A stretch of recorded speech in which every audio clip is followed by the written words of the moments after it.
اعوذ باللہ من الشیطان الرجیم بسم اللہ الرحمن الرحیم رب اشرح لی صدری ویسر لی امری واحلل عقدۃ من لسانی یفقہوا قولی۔ منہاج القاصدین صفحہ نمبر 146، فصل سوم، تیسری فصل، پیج 146۔ تجارت میں دیانتداری اور خوف خدا۔ چوتھا کام تاجر کا اپنے دین سے محبت کرنا ہے، یعنی دنیا کے کام تو کرنا ہے لیکن اس کے ساتھ ساتھ دین بھی پرائرٹی نمبر 1 ہو، کیونکہ جو چیز محبوب ہوتی ہے وہ سب سے اہم ہوتی، جو دنیاوی امور میں خاص اور آخرت کے لیے عام ہو۔ دنیاوی امور میں خاص اور آخرت کے لیے عام ہو، یعنی دین کی محبت۔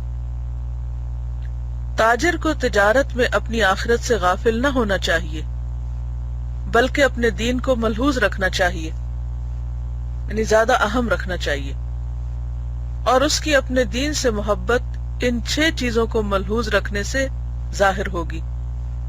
یعنی کیسے پتہ چلے گا کہ تاجر اپنے دین سے محبت رکھتا ہے، اپنی آخرت کو اہمیت دیتا ہے اور اس سے غافل نہیں؟ تو یہ 6 چیزوں سے پتہ چلے گی۔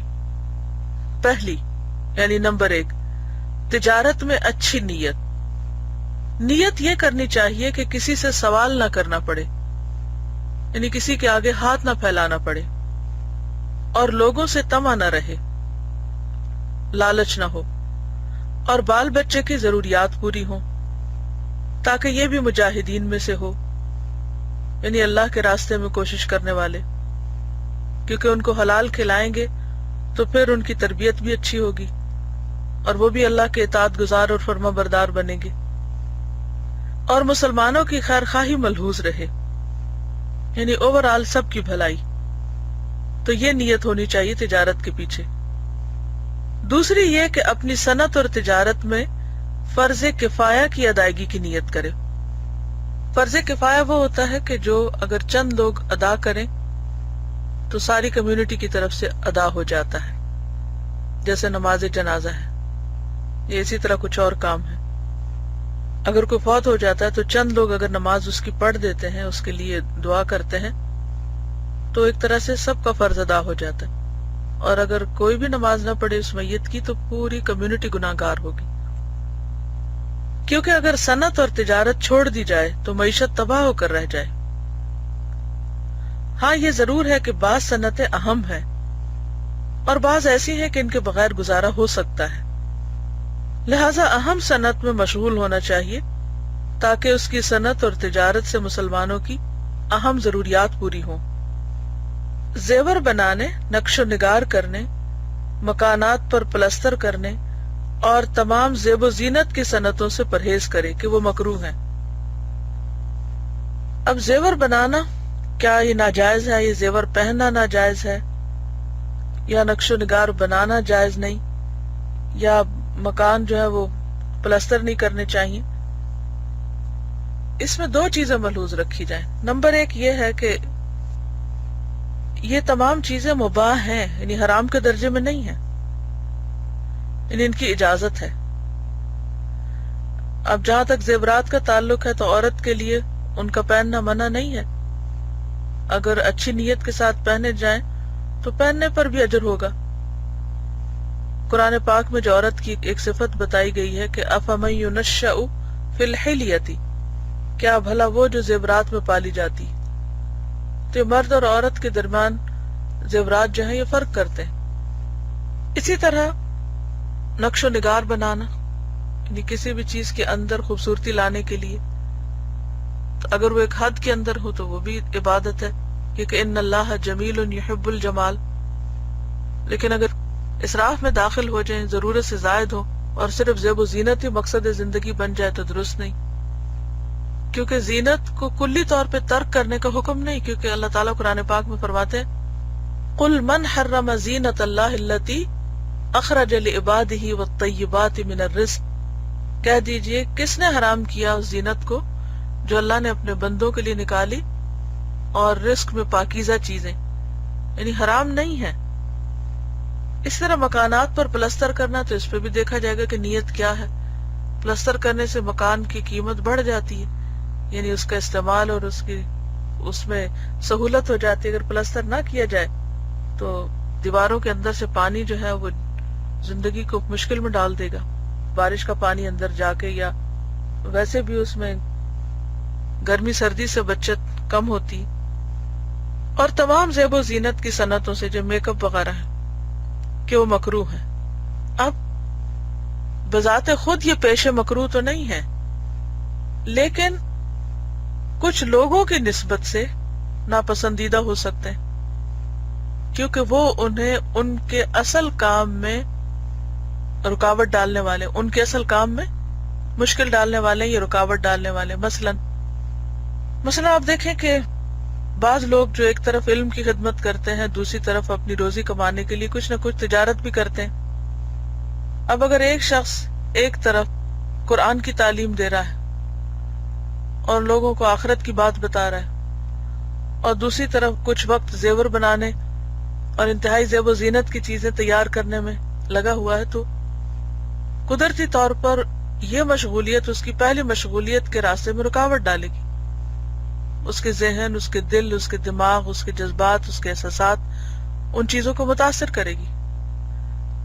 نتیجہ کیا ہوگا کہ پھر دو میں سے ایک کام متاثر ہوگا، یا تو پھر قرآن کا پڑھانا مثلا، کیونکہ اس میں وہ پوری طرح دل نہیں لگا سکے گا، اور یا پھر یہ کام متاثر ہوگا، کیونکہ انسان دو کشتیوں میں بیک وقت سوار نہیں ہو سکتا. تو کچھ چیزیں ایسی ہیں کہ جو ایک عام انسان کے لیے تو اس میں کوئی حرج نہیں، لیکن کچھ لوگوں کے لیے اس میں واقعی نقصان ہے. مثلا ویسے ہی قرآن کی خدمت کرنے والے لوگ کم ہیں، اور اگر قرآن کی خدمت کرنے والے لوگ بھی اپنی زندگی کا ایک بڑا حصہ نقش و نگار سیکھنے اور اس کو سکھانے یا اس کے بنانے میں لگا دیں، تو یقینی طور پر وہ قرآن کی خدمت متاثر ہوگی. تو یہ کام ان لوگوں کو کرنے چاہیے کہ جن کے پاس زیادہ وقت ہو.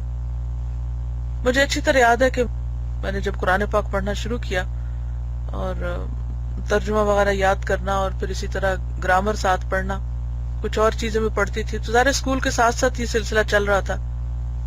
دوسری طرف مجھے پینٹنگز کا اور اسی طرح کڑھائی سلائی کا بھی بہت شوق تھا، جیسے کہ عام طور پر لڑکیوں کو ہوتا ہے. اب تو شاید کم ہو گیا، لیکن یہ کہ جب ہمارا دور تھا تو اس وقت یہ چیزیں عام طور پہ لڑکیوں کے لیے پسندیدہ ہوتی تھی، اور لڑکیوں کو شوق بھی ہوتا تھا اس میں، گڑیا سے کھیلنا، گڑیا کے کپڑے سینا، پھر عام طور پہ سلائی سیکھنا، کپڑے سینا، کڑھائی کرنا، پینٹنگ کرنا، یہ عام ہابیز ہوتی تھی، اور ان چیزوں کا نہ آنا ایک عیب سمجھا جاتا تھا. اور اب تو سیکھنا شاید عیب ہو گیا.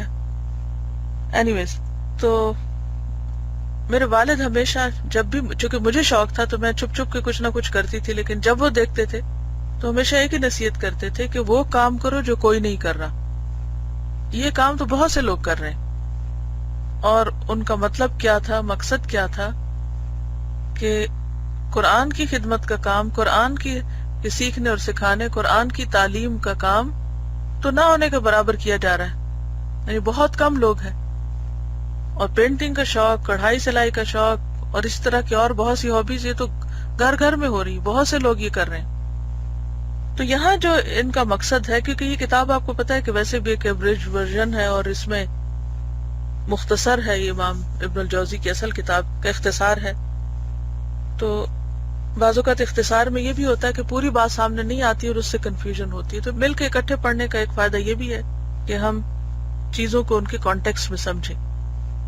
تو یہ کہتے ہیں کہ یہ چیزیں جو ہیں، زیور بنانا یا نقش و نگار کرنا یا اس طرح کے کام جو ہیں، یہ مکروہ ہیں، لیکن ہر ایک کے لیے مکروہ نہیں ہے. کچھ ایسے لوگوں کے لیے ضرور مکروہ ہو سکتے ہیں کہ جو کسی اور کام کے لیے اللہ نے جن کو پیدا کیا اور ان کو اپنی صلاحیتیں اور اپنا ٹیلنٹ جو ہے وہ اس چیز کی طرف لگانا چاہیے. کیونکہ اگر انسان وہ کام چھوڑ کر جو بہت کم لوگ کر رہے ہیں ان کاموں کے پیچھے لگ جائے، عام ٹرینڈ ہے، یہ بہت سے لوگوں کا شوق ہے، تو یہ اپنے وقت اور اپنی صلاحیتوں اور اپنے کام کو بے قدر کرنا ہے، بے قیمت کرنا ہے. جبکہ بذات خود کوئی پیشہ جو ہوتا ہے وہ حقیر نہیں ہوتا، الا یہ کہ وہ حرام نہ ہو. یہ بھی گناہ ہے کہ درزی مرد کے لیے ریشمی کوٹ سیے. یعنی درزی ہونا کوئی بری بات نہیں. بعض اسکالرز جو تھے انہوں نے درزی کا کام کیا. ابو بکر الخیاط مثلا نام، خیاط عربی میں درزی کو کہتے ہیں، ٹیلر کو. لیکن درزی اگر ایسا کپڑا سی رہا ہے جو پہننا حرام ہے تو اس کی روزی مشکوک ہو جائے گی. قصاب بننا بھی مکروہ ہے. اب آپ کا کیا خیال ہے کہ اگر سارے لوگ اس کام کو چھوڑ دیں، قصاب کہتے ہیں نا ذبح کرنے والے کو، گوشت بیچنے والے کو، گوشت کہاں سے آئے گا؟ اور آج کل تو کوئی لوگوں کا دن نہیں گزرتا اور کوئی کھانا نہیں جس میں گوشت کی کوئی نہ کوئی قسم موجود نہ ہو. تو اگر ہر ایک چھوڑ دے گا قصاب بننا تو پھر تو کام نہیں چلے گا کسی معاشرے کا. لیکن کچھ لوگوں کے لیے قصاب بننا جو ہے وہ پسندیدہ نہیں. اور اس کی یہاں کیا انہوں نے وجہ بتائی ہے؟ کیونکہ اس سے دل میں سختی پیدا ہوتی ہے. یعنی ذبح کر کر کے جانور ایک طرح سے بے حس ہو جاتا ہے انسان. سینگی لگانے والا یعنی پچنے لگانے والا اور جھاڑو دینے والا بھی نہ بنے، کیونکہ اس میں ہر وقت نجاست ہے. سینگی لگانا آپ کو معلوم ہے کپنگ کرنا، جس میں جسم سے خون نکالا جاتا ہے، گندا خون. تو جب وہ نکالا جاتا ہے تو اس کے نکالنے میں چھینٹے پڑنے اور پھر جب وہ خون کو صاف کیا جاتا ہے تو کپڑوں پہ لگنے اور جسم پہ لگنے کا اندیشہ ہوتا ہے. اور جھاڑو دینے والا بھی ظاہر ہے کہ گندگی کو سمیٹ رہا ہے تو گرد غبار اٹھ کے اس کے کپڑوں پہ پڑ رہا ہے. اب ایک شخص جس نے پڑھانا ہو، پڑھانے سے پہلے اگر وہ جھاڑو لگا کے کلاس میں پہنچے گا تو ظاہر ہے اس کے کپڑوں بھی پسینے کی بو آ رہی ہے اور بال بھی مٹی سے اٹے پڑے ہیں، تو اس کے پڑھانے میں بھی وہ نشاط اور وہ کیفیت نہیں ہوگی. آپ کو معلوم ہوگا کہ امام مالک جو تھے وہ پڑھانے سے پہلے باقاعدہ زیب و زینت اختیار کرتے تھے تاکہ زیادہ نشاط کے ساتھ اور چستی کے ساتھ سکھا سکیں. اور یہی حکم چمرنگ کا بھی ہے، یعنی چمڑا رنگنے والوں کا. قرآن کی تعلیم دینے اور نماز پڑھانے پر اجرت لینا بھی جائز نہیں. تیسری یہ کہ دنیا کا بازار آخرت کے بازار سے غافل نہ کر دے، اور آخرت کا بازار مسجدیں ہیں. چاہیے کہ دن کا پہلا حصہ اور دوسرا حصہ آخرت کے بازار کے لیے رکھے، یعنی فجر اور عصر مغرب عشاء، اور اس کے اوپر مداومت کرے، یعنی ہمیشگی اختیار کرے. سلف صالحین میں سے جو تجارت کرتے تھے دن کا پہلا اور پچھلا حصہ آخرت کے لیے رکھا کرتے تھے اور دن کا درمیانی حصہ تجارت کے لیے. یعنی اگر انسان کو کچھ کام کرنا ہو تو دن کی تقسیم کس طرح کرے کہ پہلا حصہ عبادت کے لیے، تعلیم سیکھنے سکھانے کے لیے، پھر دوسرا حصہ جو ہے وہ دنیا کے کام کاج کے لیے، اور تیسرا حصہ پھر اللہ کی عبادت کے لیے. چنانچہ جب ظہر اور عصر کی اذان سنے تو فرض کی ادائیگی کے لیے کاروبار چھوڑ دے. چوتھی یہ کہ بازار میں بھی ہمیشہ اللہ کا ذکر کرتا رہے اور تسبیح و تحلیل میں مشغول رہے، یعنی کام کاج کرتے ہوئے بھی ذکر خدا جو ہے وہ جاری رہے. پانچویں یہ کہ بازار اور تجارت کی شدید حرص نہ رکھے، یعنی دھیان وہاں نہ لگا رہے. ایسا نہ ہو کہ سب سے پہلے بازار میں جائے اور سب کے بعد نکلے. یعنی بازار اس کی ضرورت تو ہو لیکن اس کی شوق اور محبت کی منزل نہ ہو کہ وہیں جانے کے خواب دیکھتا رہے انسان. چھٹی یہ کہ صرف حرام سے بچنے پر ہی اکتفا نہ کرے بلکہ شکوک و شبہات کے مواقع سے بھی بچے. یعنی تقوی کا تقاضا یہی ہے. حدیث میں آتا ہے نا کہ دا ما یریبک الی ما لا یریبک، وہ چیز چھوڑ دو جس میں شک ہو اور اس کو لے لو جس میں شک نہ ہو. محض فتاوی پر انحصار کرنا کافی نہیں بلکہ اپنے دل سے فتویٰ پوچھے اور جو بات دل میں کھٹکے اس سے پرہیز کرے، کیونکہ گناہ کیا ہے؟ الاثم ما حاک فی نفسک، گناہ وہ ہے جو تمہارے دل میں کھٹکے اور تمہیں اس بات کا ڈر ہو کہ لوگوں کو پتہ نہ چل جائے، یعنی لوگوں کا ڈر ہو اس میں. تو یہ تھا باب تجارت میں دیانتداری اور خوف خدا کا. تو یہ 6 چیزیں اگر انسان ملحوظ رکھتا ہے، ملحوظ خاطر رکھتا ہے، تو اس سے پتہ چلتا ہے کہ اس شخص کی پرائرٹی آخرت ہے، دنیا نہیں. اس کی محبت تجارت سے نہیں، دین سے ہے. تو سب سے پہلی چیز نیت ہے. پھر یہ کہ فرض کفایہ کی ادائیگی کہ اگر کوئی بھی شخص یہ کام نہیں کرے گا تو مسلمان پیچھے رہ جائیں گے، اور عملاً رہ بھی چکے ہیں. پھر اسی طرح دنیا کا بازار آخرت کے بازار سے غافل نہ کر دے، یعنی دنیا کی تجارت انسان کو آخرت کی تجارت سے غافل نہ کر دے. جیسے قرآن پاک میں بھی آتا ہے نا، لا تلہکم اموالکم ولا اولادکم عن ذکر اللہ، کہ تمہیں مال اور اولاد جو ہے اللہ کے ذکر سے غافل نہ کرے. اور چوتھی یہ کہ بازار میں ہوتے ہوئے تجارت کرتے ہوئے بھی انسان اللہ کو یاد کرتا رہے. اور پانچویں بازار اور تجارت کی شدید ہرس نہ ہو. بس ٹھیک ہے ایک فرض ہے، ایک کام کرنا ہے، لیکن اس کا شوق نہیں، شوق اس کا کچھ اور ہے، دین کا سیکھنا، سکھانا، عمل کرنا، اللہ کے راستے میں اللہ کی رضا کے کام کرنا. چھٹی یہ کہ صرف حرام سے بچنے پر اکتفا نہ ہو بلکہ شک و شبہ سے بھی بچے. تو یہ 6 چیزیں اگر کسی کی تجارت میں ہوں گی یا تجارت سے متعلق تو یہ اس بات کی گواہی دیں گی کہ وہ شخص آخرت سے محبت کرتا ہے. السلام علیکم ورحمۃ اللہ وبرکاتہ. سبحانک اللہم وبحمدک نشہد ان لا الہ الا انت نستغفرک ونتوب الیک.